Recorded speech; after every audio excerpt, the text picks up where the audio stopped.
Yo, so guys, welcome back to another video. This is a reaction to the Tornado Iceberg Part 1. And, I mean, with icebergs, I'm sure you know what they are, but if not, he will explain it. I mean, from what I know, when I watch iceberg-related videos on my own time, they always explain it at the start. But it's just like, you start with, like, well-known things about a certain topic, and then you move down lower, and the deeper you are into, like, the iceberg, the crazy stories, like, the lesser-known ones or the more brutal, all this kind of stuff. And I've always done weather reactions. I've stopped doing them a bit more recently because I got loads of strikes from a channel that I reacted to, and I was just a bit worried about reacting to weather stuff because I don't really want to get strikes on YouTube, especially when it's my job. I don't want to lose my channel, so I had to sort of take it easy for a little bit. But yeah, we're back with another one, and I do really enjoy doing weather related reactions. So I mean, hopefully I can bring them back. If you have any suggestions, I'll be sure to do so. But we're gonna jump into this and see the Tornado Iceberg Part 1. And yeah, links are also in the description to my Patreon. I could post weather related reactions there. I might have done so actually. I think I posted 2 a few months back that I tried to post on YouTube, but I wasn't able to. But yeah, there's lots of things on my Patreon that you can find, different topics, different styles of videos and all that kind of stuff. But yeah, if you want to see that, links are in the description. But we're going to jump into this and see some of these, some of these stories. Well. 50,000 subs. Thank you so much for subscribing. Tornadoes. That's what we're talking about, all right? In case you didn't know, I'm obsessed with them. And to celebrate 50,000 subs, I thought it'd be pretty sweet to do a Tornado Iceberg video. So that's what we're going to do. This is just a tornadoes in general iceberg video. In case you are unfamiliar with the iceberg meme, the stuff at the very top on the surface and up in the sky, that's like really well-known stuff. People who aren't interested in tornadoes typically know the stuff on the surface. And as you go down, topics become more obscure and a little bit darker. Of course, tornadoes are pretty dark in general, so the whole list is going to be dark. And of course, I'm sure I missed many tornado topics, and in the future, I want to make an enhanced tornado iceberg. So be sure to share more topics in the comments to feature in a future video. This is just part 1 because this took way longer than I thought. But yeah, let's get into the video. Starting way up in the sky, we have some really... This is what I need to know, because even after hearing this, I'm going to get confused. From what I know, I mean, I'm pretty sure I know. Hurricanes are just a lot bigger. Tornadoes is just a lot smaller. Hurricanes will be like a whole storm, as opposed to tornado where it's the things that you can pretty much watch and see from a view, like far away. Obvious tornado topics that I just want to go over really quickly. The first one being tornado versus hurricane. I was talking to a friend recently, and they said, "What's the difference between a tornado and a hurricane?" And I was like, what, really? But that's fine. Not everyone is a tornado nerd like me. I get it. Essentially, a tornado is this. Tornadoes are those columns of air that come down, that descend and destroy everything in their path. Usually has a condensation funnel. A hurricane, on the other hand, is like a massive tropical storm system that looks like this. And sometimes they can spawn tornadoes, but they're not tornadoes. Okay, moving on to... Imagine having a tornado in a hurricane. That would be flipping brutal. Tornadoes versus twisters versus cyclones. The Twister? word tornado and the word twister mean the exact same thing. Okay. Twister is just a kind of slang term for tornado. Cyclone, on the other hand, can mean the same thing as tornado and twister. In fact, historically, it's meant the same thing. You look at old newspapers and it's like, cyclone tears through city. But now they're not really referred to as cyclones. Cyclone can also be a blanket term for any type of swirling storm system. Yeah, we're going to go ahead and move on to the first actual layer, the surface. First topic on the surface is we're not in Kansas anymore. This refers to the tornado scenes from The Wizard of Oz. Wizard of Oz. Truly an iconic scene that was really well done.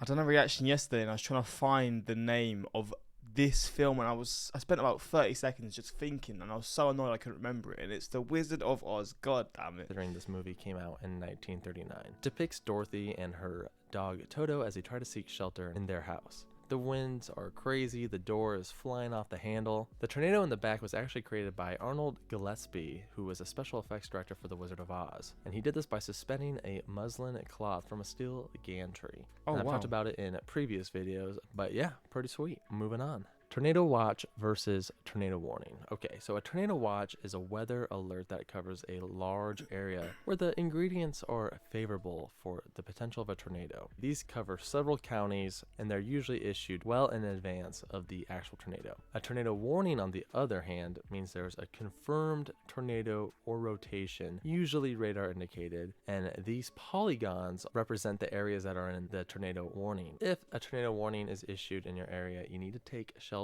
immediately, and usually the tornado sirens are going off within the polygon path. One easy way to visualize this is with this very helpful taco graphic. As you can see, one has all the ingredients, but the taco has not formed, and in the other, you got a taco. Tornado warning. All right. Speaking of tornado sirens, I just did a video on these. What? Tornado sirens are sirens that are used by municipalities to let people know if a tornado is approaching or if there's a potential for a tornado to be approaching. Originally, they were designed for nuclear weapons, however. See, that's what I thought. They sound like World War sirens.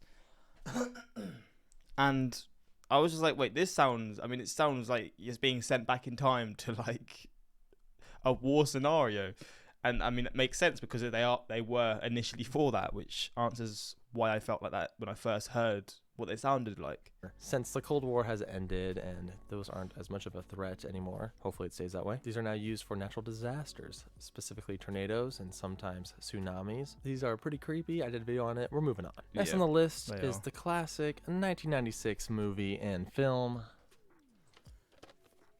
Twister. I haven't seen it. Very cool. Starring Bill Paxton, Helen Hunt, and of course everyone's favorite, Philip Seymour Hoffman as Dusty. The film centers around a storm-chasing team and their evil rivals. To change all that with a system that I have devised. God, he sucks. As they attempt to gather scientific knowledge with their Dorothy probes. Their rivals are in it for the money, while they're in it to save lives. You know, they're the good people. Great movie. There's some huge Twister fans out there. People just love it. I mean, I've never seen this film in my life.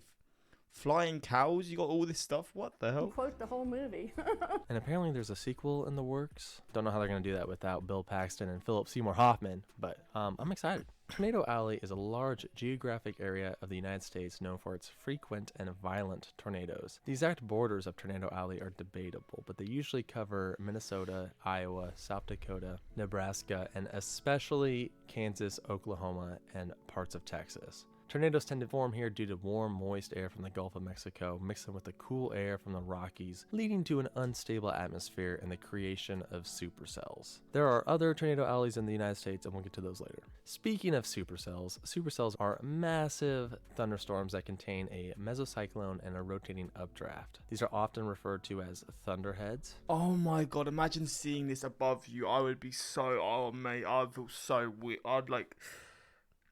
Because obviously, even if you're in a house, I'd still feel like I wouldn't feel safe, you know. Seeing that above me would be flipping hell. And looking up to that, imagine just looking up to that, and that's literally above you. That would make me feel so... I can't even explain how it would make me feel, but that's just grim, man. I don't like that. Or cumulonimbus clouds. And these storms have a very high potential for strong and violent tornadoes. Moving on to the Enhanced Fujita Scale, or EF scale. This is a rating scale originally invented by Ted Fujita that classifies tornadoes based on their wind speed, which is measured by the intensity of damage they caused. That's very important. EF1, EF2, EF5, etc. Originally just Fujita or F scale, it was redefined in 2006 after a bunch of meteorological experts did some research and experiments between 2000 and 2004. The scale is a bit controversial, which we'll talk about later in the list, due to the fact that the tornado has to actually cause damage in order to get a high rating. So if you have a massive 400-mile-per-hour wind tornado out in the middle of a field that causes no damage, then it's not going to get a high EF rating, and people don't like that. Moving on to storm chasers. Everyone knows storm. What a crazy job that is, storm chasing. I mean, you're obviously prepared because you know so much about storms, right? You know the in-depth details about a tornado, but just the idea of chasing a storm is wild. Storm chasers. There was that hit show on Discovery Channel with Reed Timmer, Sean Casey, and the Twist X team. Storm chasers are tornado enthusiasts and professionals who go out and they chase tornadoes. They check in at the Storm Prediction Center. They see a high potential for tornadoes in a specific area. They get in their vehicles. They bring their cameras and they go and try to capture the moment. Moving on. Ah, yes, the Dust Devil meme. The video is not actually real. It was made using CGI, but it went viral back in 2014. And there's a specific part of the video where the guy has this ridiculous face in front of the Dust Devil. And this photo then produced a lot of memes. Also, the YouTube video has 21 million views. So yeah, pretty well known. At this point, where the water meets the ocean, we have what I think might be the most well-known tornadic event. When I reacted to this for the first time, I think this was the first tornado reaction that I'd done, because I didn't know anything about any of these tornadoes before, at all. And then I learned about how many there were, and then I looked into them, individual videos on each one, and I was baffled, man. It was one of those things that just blew my mind as to how big they could get, how brutal they were. And that is the 2011 Joplin EF5 tornado. On Sunday, May 22nd, 2011, a large tornado tore through the center of Joplin, Missouri, resulting in 161 fatalities and $2.8 billion.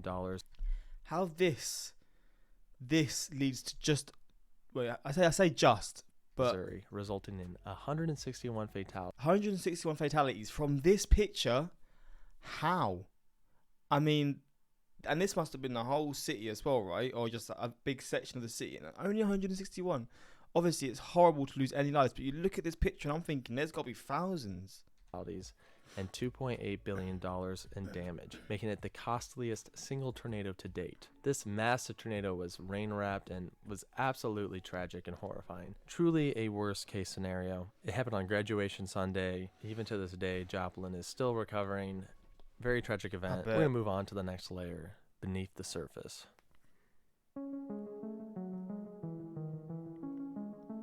Hook echo. Some supercells can produce a hook/pendant shaped signature on radar caused by reflectivity of rain and hail. This is one of the hallmark signs of a radar indicated tornado, often issuing a tornado warning, especially when the hook echo forms a debris ball. A few extremely prominent hook echo examples with debris balls include the 2013 Moore and the 2021 Mayfield tornado. When TV meteorologists see these, they know the situation is getting really serious. Send some prayers to Mayfield right now. Quick disclaimer, not all tornadoes have hook echoes, and not all hook echoes produce tornadoes. Okay, 2011 super outbreak. The 2011 super outbreak was one of the largest tornado events in the past 50 years plus. Between April 25th and April 27th, 2011, there was a tornado outbreak that spawned over 360 tornadoes, including 4 EF5 tornadoes. Okay, that's insane. 4 EF5 tornadoes in one day. The two most notable tornadoes from that day were the Hackleburg-Phil Campbell EF5, which resulted in 72 fatalities, and the Tuscaloosa-Birmingham EF4 tornado, which resulted in 64 fatalities. Overall, 324 people lost their lives, and $10 billion worth of damage had been done, which is the costliest on record for a tornado outbreak. Next up, the 2013 El Reno tornado. The infamous El Reno tornado occurred on May 31st, 2013, and it is known for being the largest tornado ever recorded, at its peak being 2.5 miles wide. This tornado how is that possible? 2.5 miles wide for a tornado? That doesn't make sense. Also has some of the fastest wind speeds ever recorded. The tornado resulted in 8 fatalities, many of which were storm chasers. Storm chasers dying in tornadoes is actually quite rare. We will talk more about this tornado further down the list. Next up is tornado season. Tornado season is the time of the year when the most tornadoes occur, specifically in the U.S. Now this varies by region, but usually lasts between March and July, peaking at the end of May and early June. In the South, tornado season starts a little bit earlier, in March and April, and sometimes even February. Tornadoes, of course, can occur any time of the year, including December and January, so you always want to be prepared. EF6. The enhanced Fujita scale only goes up to EF5, but some claim an EF6 monster tornado is possible. Of course, officially an EF6 tornado is just a myth and is impossible, although they do mention them a lot in movies. Is there anything bigger, like an F6? That's like a nuclear bomb going off. Canada's only F5. Everyone's favorite tornado, the Eiley, Manitoba F5 that occurred on June 22nd, 2007. This tornado was extremely Powerful. What the fuck? Look at F5 this. that occurred on June 22nd, 2007. It looks like it's from like an alien film. It's like an an alien tentacle or something. What the hell? This tornado was extremely powerful and absolutely beautiful, and there were no fatalities. One of the GOAT tornadoes for sure, and it had a ridiculous path. Look at this path.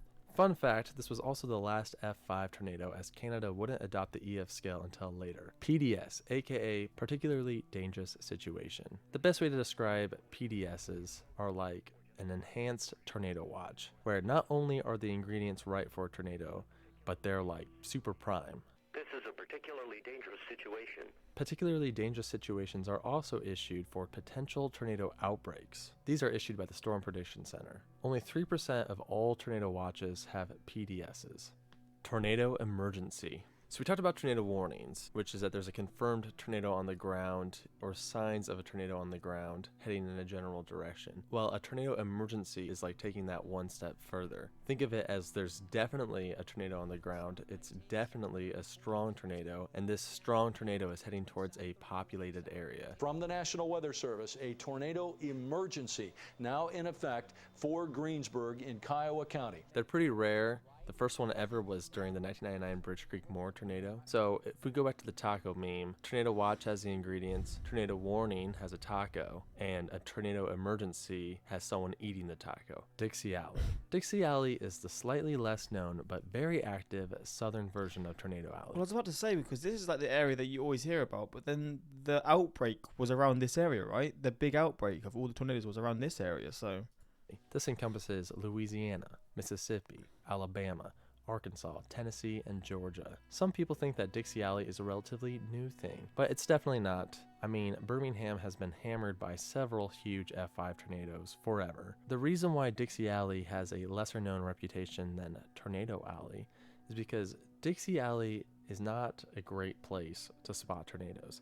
There's a lot of hills, there's a lot of forests, unlike the plains, which are open and you can see from a far ways away. So if you're a storm chaser, you want to go to the traditional tornado alley because it's just going to be easier to see a tornado there. Usually people in Dixie Alley actually hear the tornado before they see the tornado, which is terrifying. Tornadoes in the USA. So this is just the fact that tornadoes seem to be an American weather anomaly. Of course, I didn't know this before I'd done these reactions. I just assumed tornadoes happen around the world, but then when I really looked into it, the US is just different here. It's such a completely different world in terms of tornadoes here. It's brutal as hell. Tornadoes happen all over the world. Many occur in the UK, Germany, and France. But I've never seen a tornado in my life. I've never seen a tornado before. I think I saw one on the waters. Not a tornado, what's that called? Whatever you call it. Like, with the water spinning around, but it was quite far out. And that's the only time I've ever seen anything spinning like that in my life. It's but yeah, they happen in the UK apparently, but I don't think they've ever been deadly here, or maybe they've just never been like past EF3 or EF2 or whatever. But I've never seen one in my life, and I mean, I don't know. Do I want to see one? It would be cool to see one. It's just the experience, you know.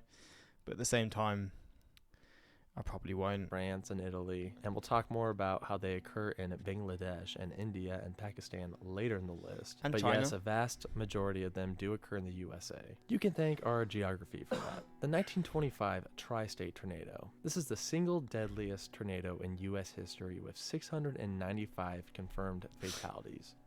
It was part of a larger outbreak that occurred on March 18, 1925. This particular F5 tornado traveled from southern Missouri all the way up to Indiana, over 219 miles. This also makes it the longest tornado tracked. It's a truly horrific event, and let's hope this remains the deadliest tornado in U.S. history for a very long time. The tornado river and valley myth refers to the idea that some people believe tornadoes can't occur within valleys, or they can't cross rivers, or whatever. Some people think if a city is surrounded by a river, it's protected by tornadoes. Not true. Not true at all. It's just a myth. Tornadoes don't care about rivers. The Canadian River.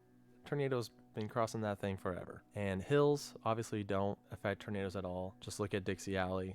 Lots of hills, lots of tornadoes. We're moving on. The Moore, Oklahoma F5 tornadoes. So Moore, Oklahoma is a bit of a tornado magnet, and it has featured some of the most infamous tornadoes in history. Recently, in 2013, the May 20th Newcastle Moore tornado had 24 deaths and did $2 billion worth of damage. And even more well known is the May 3rd, 1999 Bridge Creek Moore tornado. This tornado had 36 fatalities and did $1 billion in damage. These are two of the most famous tornadoes in U.S. history, and they both hit the southern Oklahoma City suburb of Moore. Pretty crazy. If you're gonna move to Moore, maybe you shouldn't. The Ray, Colorado tornado was an EF2 tornado that occurred on May 7th, 2016. And it is known for the absolutely amazing footage captured by Reed Timmer and other storm chasers. It's actually one of the most viewed tornado videos on YouTube. I mean, just look at this thing. It's ridiculous. What? Speaking of well-known tornado footage, the McConnell Air Force Base tornado footage is a famous, extremely close-up video of a tornado shot at McConnell Air Force Base on April 26, 1991. This tornado was part of the Andover, Kansas tornado outbreak, and this video has been featured in many tornado documentaries. The 1991 Andover tornado outbreak occurred at a time when camcorders were very popular, so this particular tornado was very well documented, including some other famous footage done by Duke Evans. Now, I'm not exactly sure who filmed McConnell Air Force Base footage, so please let me know in the comments if you know who filmed this. TIVs, aka Tornado Intercept Vehicles. These are specialized vehicles capable of withstanding extreme tornadic winds. Oh, I thought when it said intercept, I thought it means it could stop the tornado. Fuck's sake. Specifically with the goal of filming or capturing data from the inside of a tornado. Originally made famous by Sean Casey and his goal of intercepting a tornado for his IMAX film. Reed Timmer also has his own tornado intercept vehicle known as the Dominator. Reed Timmer showed off the Dominator on Jay Leno's Garage. I might do a video on these specifically in the future, but for now, we're gonna move on to Layer 3, Deeper Waters. Oh. Mike Morgan, Gary England, and James Spann are three iconic TV weathermen known for covering major tornadoes over the course of their careers. Gary England, now retired, and Mike Morgan covered the Oklahoma City area while James Spann covers Alabama. They are well known by tornado enthusiasts beyond their immediate viewing area for their excellence in covering dozens of tornado events, including the 1999 and 2013 Moore tornadoes and the 2011 Tuscaloosa Birmingham tornado. Get Up Under the Girders refers to the April 26, 1991 tornado overpass footage. This footage is extremely famous and many people have seen it in their classrooms or in documentaries. It's captured by a news crew as they're being chased down by an F2 tornado. As they're being chased down, they take shelter up beneath an overpass. Get up under the girders! This video is responsible for people believing that overpasses are safe spaces during tornadoes, when in reality, they're very dangerous. So yeah, you should not get underneath the overpass. Especially when the tornado goes over the overpass and the winds are going ridiculous.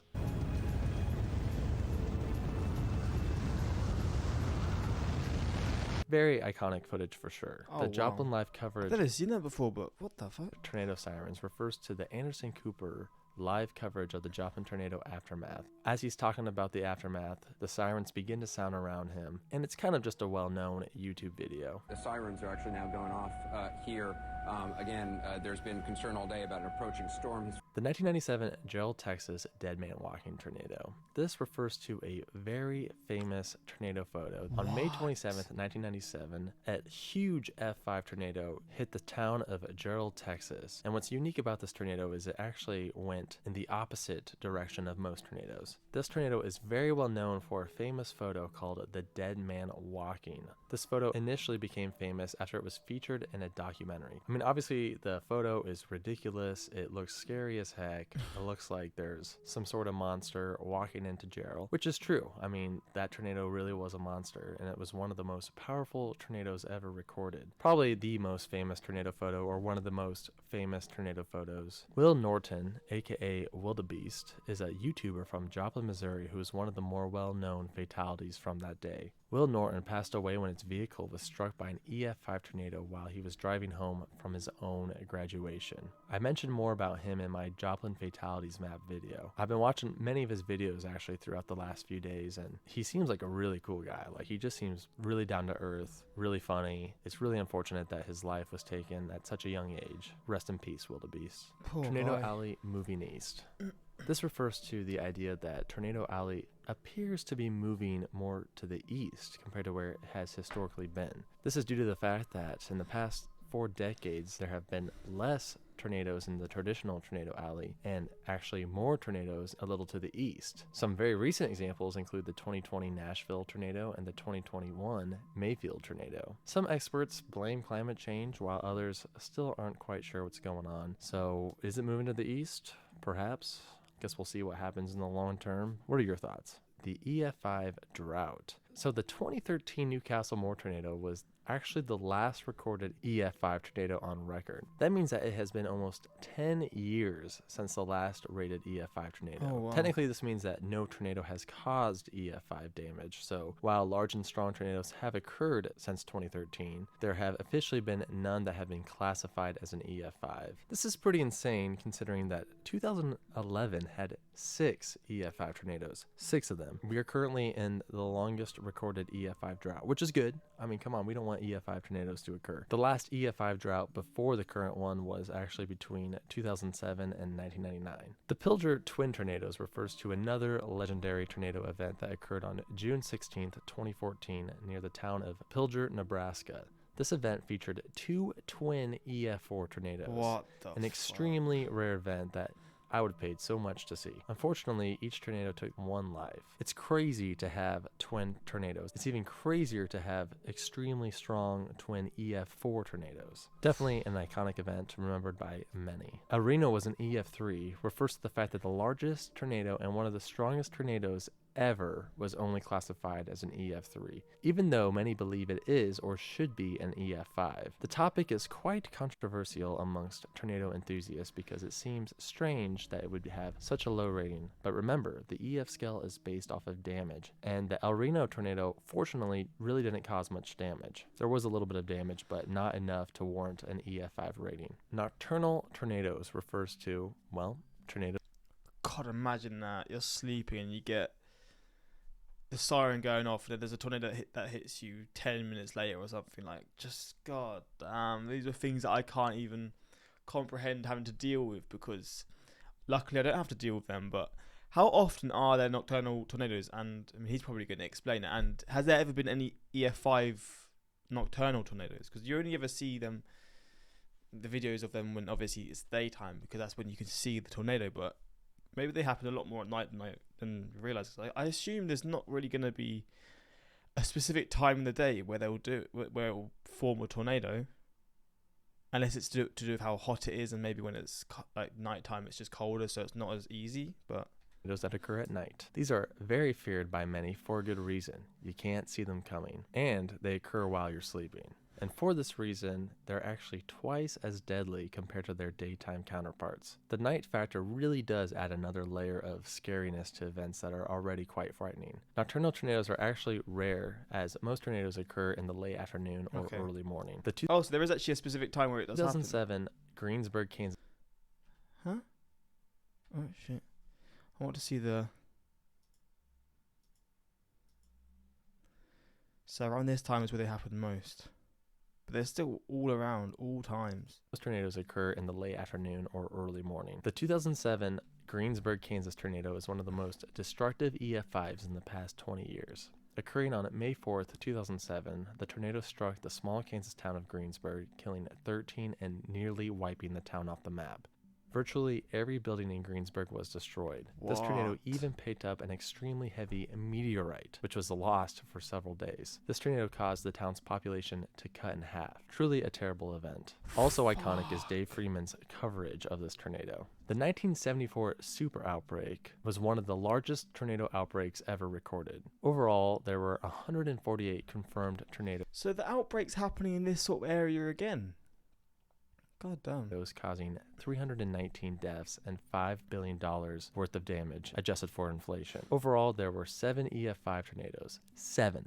Like I said, we're in an EF5 drought, and there was 7 during the super outbreak. Insane. Some notable examples include the Gwynn, the Brandenburg, the Xenia, and the Tanner tornadoes. Indiana gets its fair share of tornadoes, and technically it's not part of the traditional tornado alley, and technically it's not part of Dixie Alley. It's kind of, in between the two, a little bit to the right, but yeah, it's got its own alley. Hoosier, how do you say that? Hoosier? Bangladesh, Pakistan, and India refers to the idea that, other than the U.S., there seems to be another tornado hotspot near eastern India and Bangladesh and Pakistan. In fact, the deadliest tornado of all time killed over 1,300 individuals. This occurred in 1989. The KFOR live coverage of the 1999 Bridge Creek Moore tornado is one of the most iconic live TV moments ever. Mike Morgan, along with Dan Anderson, did an excellent job covering this storm. Perhaps the most well-known part of the live broadcast is the scene where they showed the Moore exit sign and you can see horizontal vortices being filmed. Mike Morgan is literally speechless. Go get safe. Oh my gosh. 89, South 89. Mayfield should have been an EF5. There are many amongst the tornado enthusiast community that believe that the December 10th, 2020 Western Kentucky EF4 tornado should have been declared as an EF5. It can be quite controversial, especially when you bring up the EF5 drought I spoke about earlier. Of course, the surveys were done by professionals who know what they're doing, so I want to just go ahead and take their side on this matter. What do you think? Do you think Mayfield should have been an EF5? Flying cows refers to a famous tornado trope of cows being picked up and thrown by tornadoes, mostly because people put farms and tornadoes together due to their frequent appearance in the U.S. plains. We're going to move on. TVS, or Tornado Vortex Signature. This refers to velocity radar indicated rotation, which can help pinpoint the exact location of a tornado. Reds, which represent winds flowing away from the radar site, and greens, which represent winds moving toward the radar station. And when these bright reds and bright greens are close to each other, it can signify a storm's rotation. These, along with hook echoes and debris balls, can indicate the tornado's location.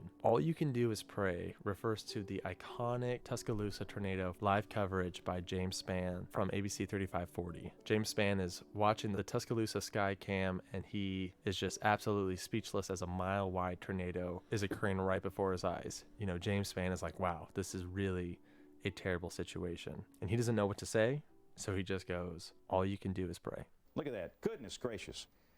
This will be a day that will go down in state history. And all you can do is pray for those people. Tornadoes sound like trains. So this is the idea that tornadoes sound like trains. If you've ever heard a train, like a freight train, it kind of has this low rumble to it, and people say that's exactly what tornadoes sound like off in the distance as they approach. Here's an example. Yeah, does sound similar. Very eerie, especially if you live in Dixie Alley where you can't see them coming, especially at night when you can't see them coming. So yeah, tornadoes sound like trains. And that concludes part 1 of our tornado. There we go. This is part 1. He's got a part 2 that I'll react to another time. I'll definitely react to it. But if you want to watch it now, obviously you can click the link in the description to watch this video, and then from there you can find this one as well if you want to watch them in your own time. But yeah, this channel, I like it, man. I love Iceberg videos. They're always interesting, but I enjoyed this video, and yeah, if you like the channel as well, you can go show them some support and all that. But yeah, we'll get into the part 2 soon and learn more about even crazier stories, because this is like the lighter stuff. This is when it gets crazy and darker, and we've already had all these stories. So yeah, it's gonna get brutal, but yeah, let me know some of your thoughts on this, and until next time, peace.